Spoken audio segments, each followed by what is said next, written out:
के मंत्री श्री नंदगोपाल गुप्ता नंदी जी,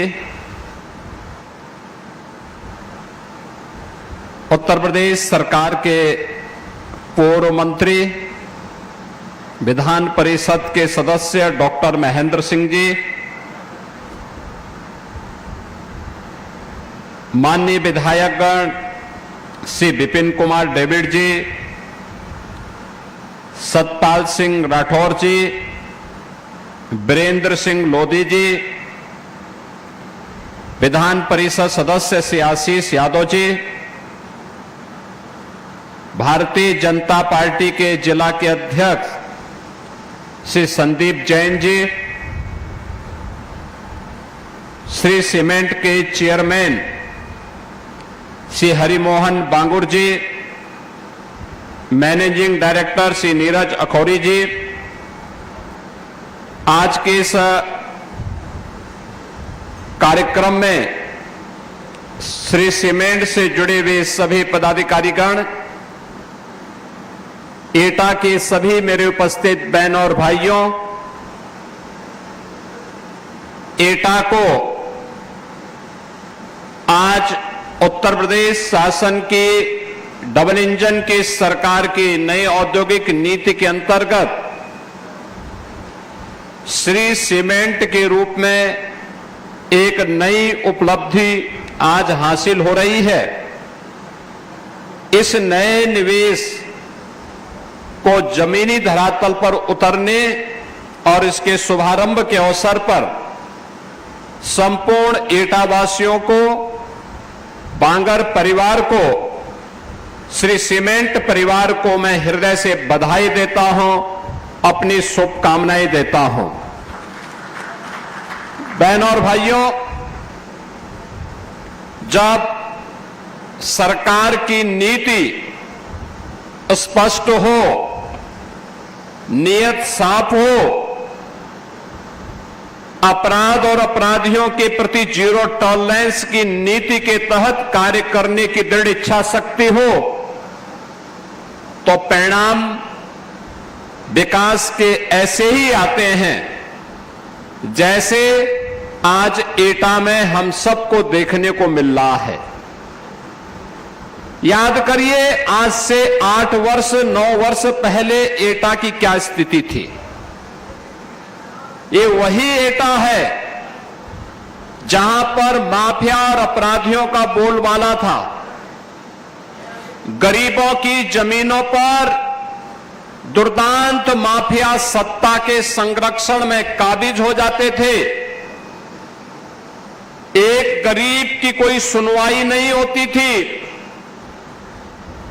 जब उसकी स्वयं की संपत्ति सुरक्षित नहीं है तो वह सरकार उसके लिए, विकास के लिए, उसके कल्याण के लिए कोई अन्य कार्य क्या करेगी। और यही होता था यहां पे। लेकिन अब एटा की पहचान न केवल इस प्रकार के बेहतरीन कानून व्यवस्था के माध्यम से, जहां अपराध और अपराधियों के प्रति जीरो टॉलरेंस की नीति के तहत कार्य करने की दृढ़ इच्छा शक्ति है, वहीं इसके परिणाम भी हम सबके सामने हैं। परिणाम है, आज यहां पे सरकार के स्तर पर थर्मल पावर का प्लांट स्थापित होता है। यही बगल में जवाहरपुर का यह प्लांट इस बात की घोषणा कर रहा है, जिससे लगभग 1,500 मेगावाट का विद्युत उत्पादन हो रहा है।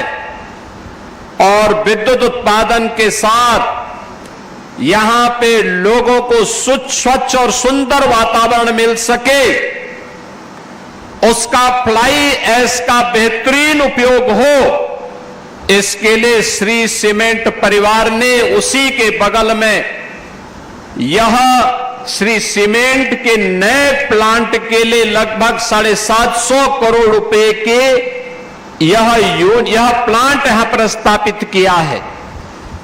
आप देख रहे होंगे दोनों में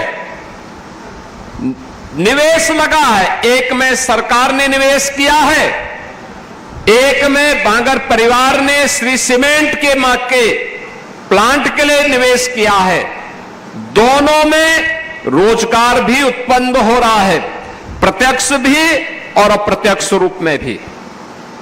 आप देख सकते हैं कि यह जो श्री सीमेंट का प्लांट यहां पर स्थापित हुआ है, प्लांट एक है, लेकिन इसके माध्यम से प्रत्यक्ष रूप से 500 लोगों को यहां पर कार्य मिला है। 3000 से अधिक लोगों को अप्रत्यक्ष रूप से कार्य मिला है। कोई ट्रक के लिए, कोई ट्रक में सहयोग करने के लिए, और इसके बाद जहां जहां पर इन लोगों ने इस सीमेंट को बेचने के लिए अपने स्वयं के लोग स्थापित किए होंगे, वहां के व्यापारियों को भी अपने व्यापार को आगे बढ़ाने के लिए श्री सीमेंट ने एक अवसर दिया है। ऐसे सैकड़ों लोगों के लिए नए रोजगार के अवसर उपलब्ध करवाने की आवश्यकता, और यही है विकसित भारत की आधारशिला, यही है आत्मनिर्भर भारत की आधारशिला। याद करिए, आप में से बहुत सारे लोग ऐसे होंगे जिन्होंने अपना बचपन देखा होगा, तब सीमेंट कंट्रोल से मिलता था। यानी अगर आपकी पहुंच है तो एक बोरा सीमेंट किसी प्रकार से मिल पाती थी। ये कांग्रेस के समय की बात है। उस समय लोगों के लिए सुविधाएं नहीं थी, घर बनाना कठिन था, लोग चोरी छिपे सीमेंट खरीदते थे। विकास कैसे होता है? कांग्रेस हो या समाजवादी पार्टी, इनकी दृष्टि सबका साथ और सबके विकास के प्रधानमंत्री मोदी जी के विजन के अनुरूप नहीं थी। एक संकुचित दृष्टि इन दलों की होने के नाते इन लोगों ने साथ तो सबका लिया, लेकिन विकास अपने परिवार का किया, अपने परिवार के लिए किए। परिणाम क्या था? प्रदेश भी और देश भी पिछड़ता गया, गरीबी बढ़ती गई, अराजकता उनके गुंडों के द्वारा बढ़ती गई।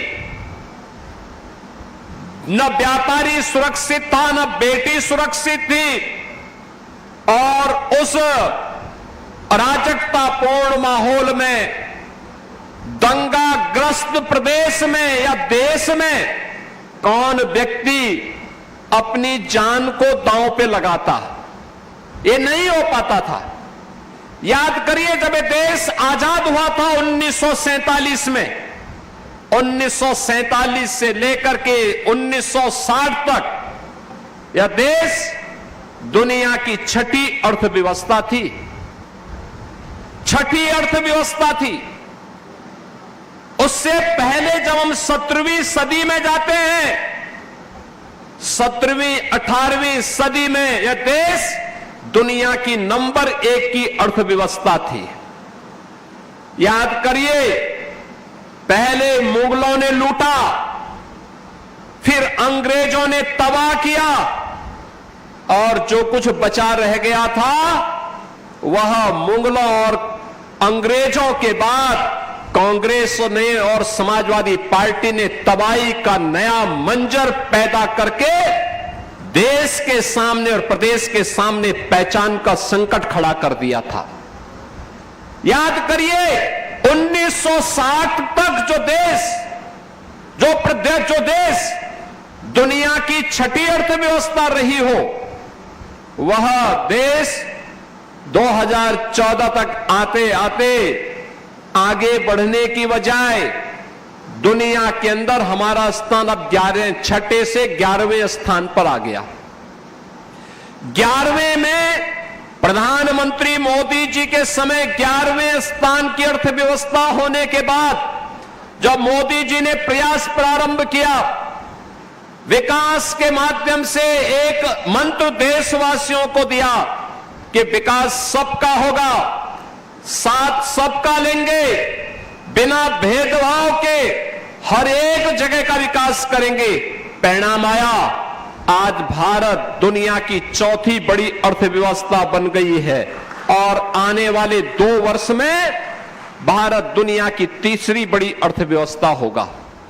भारत का तीसरी बड़ी अर्थव्यवस्था होने का मतलब दुनिया के सामने भारत की एक उज्जवल छवि दुनिया के सामने भारत की ताकत का एहसास कराएगा। दुनिया के सामने भारत के लिए, अपनी भारत के नागरिकों के लिए पहचान का संकट नहीं खड़ा होगा।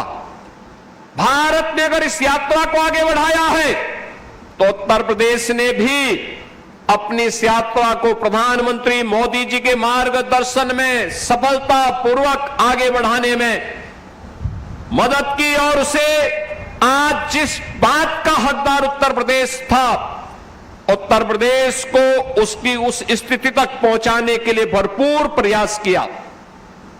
पिछले 8 वर्ष में डबल इंजन की भारतीय जनता पार्टी की सरकार के प्रयासों का सुपरिणाम है कि प्रदेश, जब हम लोग आए थे 2017 में, यह उत्तर प्रदेश देश के अंदर 7वें स्थान पर गिना जाता था और आज उत्तर प्रदेश देश के अंदर नंबर 2 की अर्थव्यवस्था बन चुका है। बहनों और भाइयों, यह तब हो पाया जब सुरक्षा का वातावरण था। इन गुंडों के खिलाफ, सत्ता पोषित गुंडों के खिलाफ, पेशेवर माफियाओं के खिलाफ जब कार्रवाई हुई तो उस कार्रवाई का परिणाम था कि निवेशकों में एक नई आशा की किरण फूटी। उनको लगा कि नहीं, अब हम सुरक्षित हैं। दंगाइयों के खिलाफ कार्रवाई की गई तो प्रदेश के अंदर लोगों के मन में एक विश्वास पैदा हुआ कि हमें विकास की बात करनी है। और जब यह देश विकास के पथ पर अग्रसर हो, उत्तर प्रदेश अपने आप को उससे अलग नहीं कर सकता है, क्योंकि देश की आबादी का हर 6ठा व्यक्ति उत्तर प्रदेश में निवास करता है। हम उससे अपने आप को अलग नहीं कर सकते और इस दृष्टि से पिछले 8 साढ़े 8 वर्ष के अंदर जो विकास उत्तर प्रदेश के अंदर हुआ है, आज उसने उत्तर प्रदेश को एक पहचान दी है। उत्तर प्रदेश आज उस दिशा में तेजी के साथ आगे बढ़ा है। आज उसी का परिणाम है कि 17 के पहले जिस प्रदेश में कोई निवेश नहीं आता था, जो निवेश था वो यहां से भाग रहा था, आज वही प्रदेश अपने यहां 45 लाख करोड़ रुपए के निवेश के प्रस्ताव लाने में सफल होता है।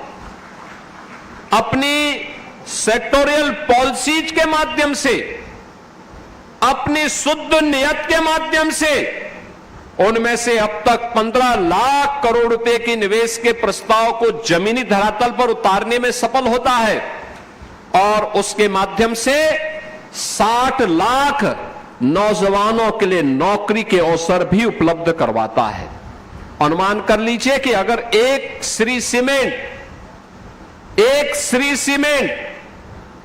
3500 लोगों को प्रत्यक्ष और अप्रत्यक्ष रूप से नौकरी और रोजगार दे सकता है, कोई कारण नहीं कि प्रदेश के अंदर 15 लाख करोड़ रुपए के निवेश के प्रस्तावों के माध्यम से 60 लाख नौजवान नौकरी और रोजगार न पा सकते हो। पाया है और आगे भी जो निवेश के निरंतर प्रस्ताव प्राप्त हो रहे हैं, इसमें भी नौकरी की नई संभावनाओं को आगे बढ़ाने का कार्य किया जा रहा है।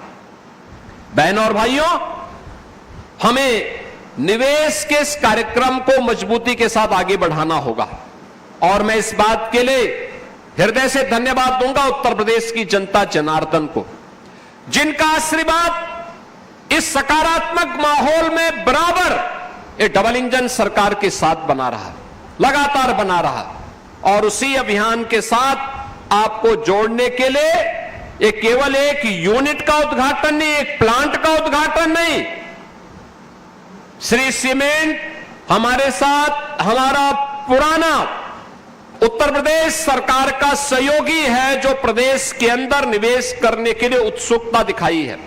बुलंदशहर के बाद एटा में और पावर रिन्यूएबल एनर्जी के लिए चित्रकूट में भी उन्होंने 40 मेगावाट का अपना प्लांट वहां स्थापित किया है।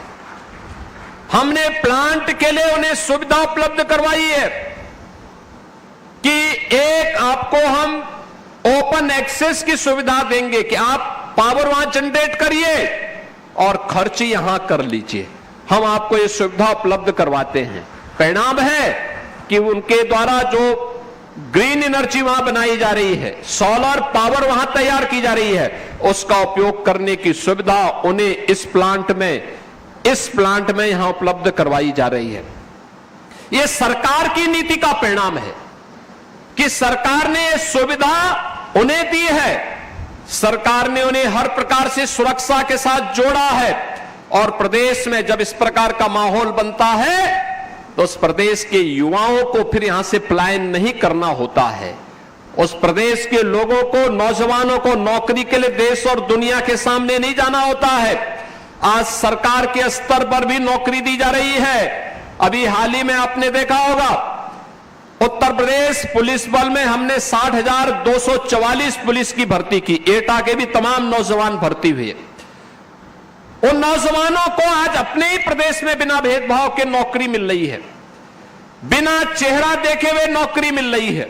अगर योग्य है उसको प्रदेश में नौकरी मिलेगी, योग्य है वह सरकारी नौकरी पाएगा, योग्य है निजी क्षेत्र में अच्छे पैकेज के साथ नौकरी पाएगा, योग्य है उसको सरकार तमाम प्रकार की सुविधाएं देकर के स्वयं का उद्यम स्थापित करने के लिए प्रेरित कर रहा है।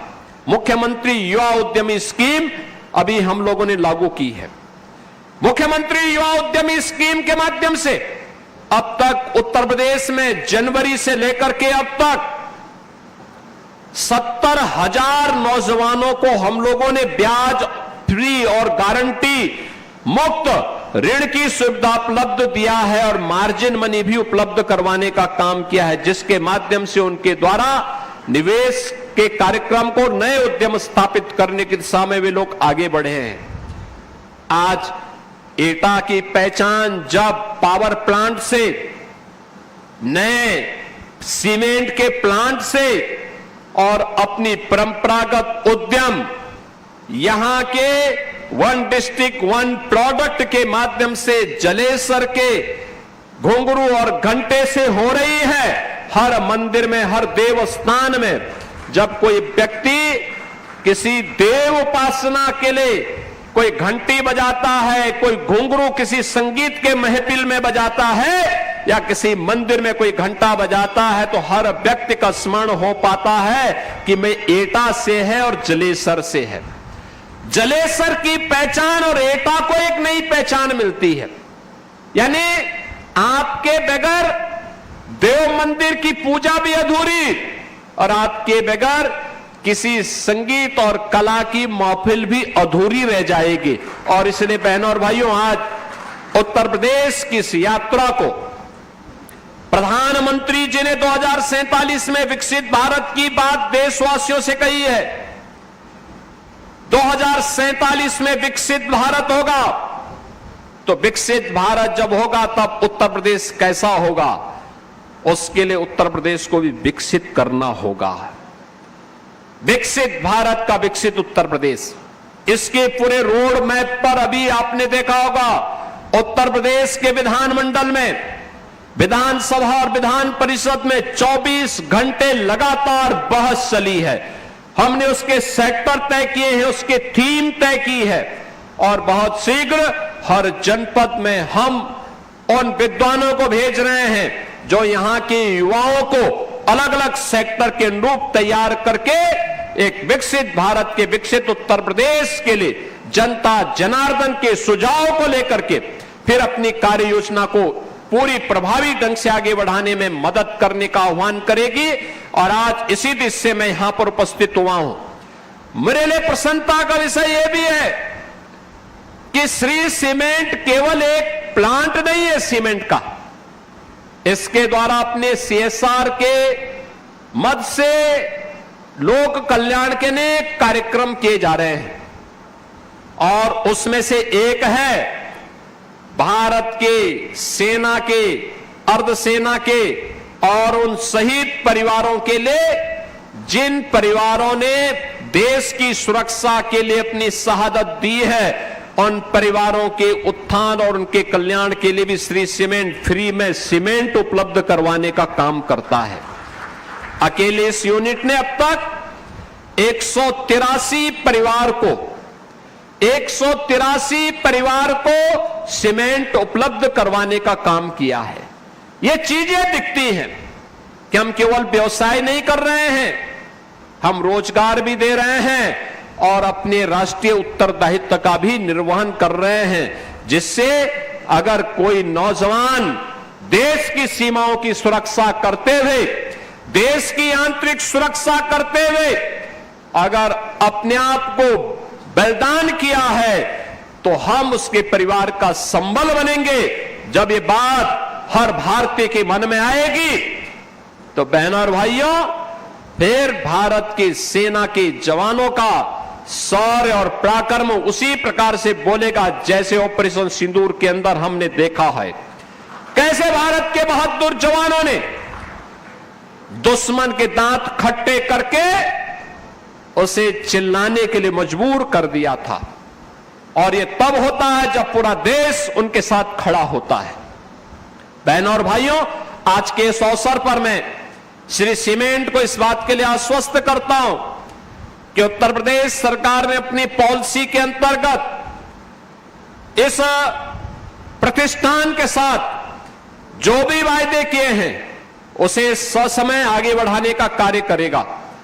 और मैं भी इस बात के लिए आपको आश्वस्त करता हूं, एटा आज विकास के जिन बुलंदियों को लेकर के यहां के जनप्रतिनिधियों की रुचि के कारण आगे बढ़ रहा है, आधुनिक इंफ्रास्ट्रक्चर के साथ, 4 लेन की कनेक्टिविटी के साथ, लोक कल्याण के तमाम कार्यक्रम, चाहे वह किसानों के लिए हो, युवाओं के लिए हो, उद्यमियों के लिए हो, महिलाओं के लिए हो, उन सभी को उसी मजबूती के साथ आगे बढ़ाने का हम कार्य करेंगे। एक बार फिर से श्री सीमेंट परिवार को, एटा को इस उद्यम के लिए चयन करने के लिए हृदय से धन्यवाद देता हूं और मजबूती के साथ इसको यहां पर अपने निवेश को लागू करने के लिए हृदय से धन्यवाद देता हूं। एटा वासियों को, यहां के जनप्रतिनिधियों को इस निवेश की बधाई देता हूं और जो कार्मिक यहां काम कर रहे हैं उनके लिए मेरा आह्वान होगा कि कर्म ही पूजा होनी चाहिए। मेहनत करेंगे, उद्योग फलेगा फूलेगा, आगे बढ़ेगा। उद्योग फलेगा फूलेगा तो एक कर्मचारी, एक व्यक्ति नहीं होता है, वो एक परिवार होता है। परिवार, उस पूरे परिवार के जीवन में भी खुशहाली आएगी और हमें उसी कर्म को जीवन का हिस्सा बना करके, जीवन की पूजा का हिस्सा बना करके आगे बढ़ना चाहिए। आप सबको इस अवसर पर मैं अपनी मंगल में शुभकामनाएं देता हूं। धन्यवाद। जय हिंद।